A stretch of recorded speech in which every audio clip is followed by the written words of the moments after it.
Sugar के मरीज अचानक से बेहोश क्यों हो जाते हैं और सर ऐसे में क्या करना चाहिए? शुगर अर्थात डायबिटीज़ के मरीज हमारे अस्पतालों में, ओपीडीज में, चिकित्सालयों में प्रायः बेहोशी की अवस्था में लाए जाते हैं। परिवार एकदम हड़बड़ाया होता है, मरीज के मुंह से झाग निकल रहा होता है, वो डीप ब्रीदिंग कर रहा होता है, गहरी सांसें ले रहा होता है और मूर्छित अवस्था में होता है, जगाने पे नहीं जगता।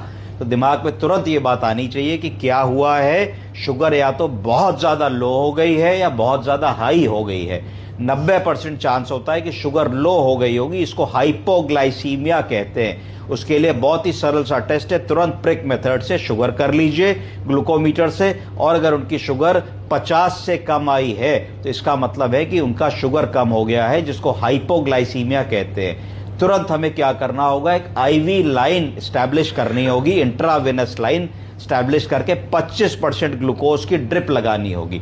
अगर बाई चांस ऐसा है कि आईवी लाइन नहीं मिल पा रही है तो ऐसे में इमरजेंसी में एक ग्लूकागॉन का इंजेक्शन होता है, वो हर अस्पताल में होना चाहिए, नर्सिंग होम में होना चाहिए। इंट्रामस्कुलर इंजेक्शन होता है, 2 ml का, उसको लगा सकते हैं इंट्रामस्कुलर।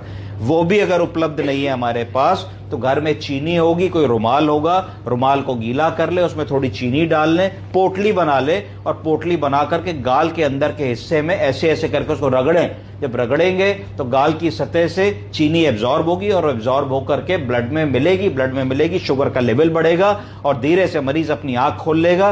तब तक आप ड्रिप लगाने की कोशिश करें, उसको 25% ग्लूकोज देने की कोशिश करें। अब बारी आती है कि ये सब करने के बाद भी शुगर का मरीज आंख नहीं खोल रहा तो क्या हो सकता है। दूसरी कॉमन प्रॉब्लम होती है शुगर के मरीज में, जिसको कहा जाता है डीकेडी। क्या कहते हैं? डीकेडी। डीकेडी का फुल फॉर्म क्या है? डायबिटिक किडनी डिजीज, या सीकेडी, क्रोनिक किडनी डिजीज। प्रायः शुगर के मरीजों में देखा गया है कि शुगर लंबी बीमारी होती है, 10 साल चलती है, 20 साल चलती है, 30 साल चलती है, 40 साल चलती है, और आदमी कभी कभी स्टेप्स में काम करता है। कभी कभी उसका मन हुआ शुगर कंट्रोल करनी है तो महीने, 2 महीने, 6 महीने, साल भर बहुत सात्विक भोजन खाएगा, मीठा नहीं खाएगा, ब्रेड नहीं खाएगा, टेड फूड नहीं खाएगा, बेकरी प्रोडक्ट्स नहीं खाएगा, जिम जाएगा, फिजिकल एक्टिविटी करेगा, तो फिर वो अपने ढर्रे पे आ जाता है, फिर चावल खाना शुरू कर देगा, आलू खाना शुरू कर देगा।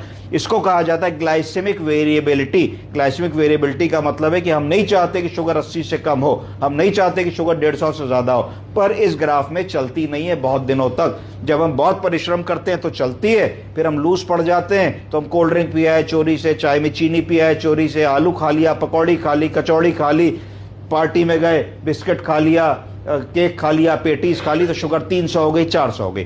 तो ये जो चोट पड़ती है शुगर की बीमारी की हमारी बॉडी के ऊपर, अर्थात किडनियों के ऊपर, ग्लाइसेमिक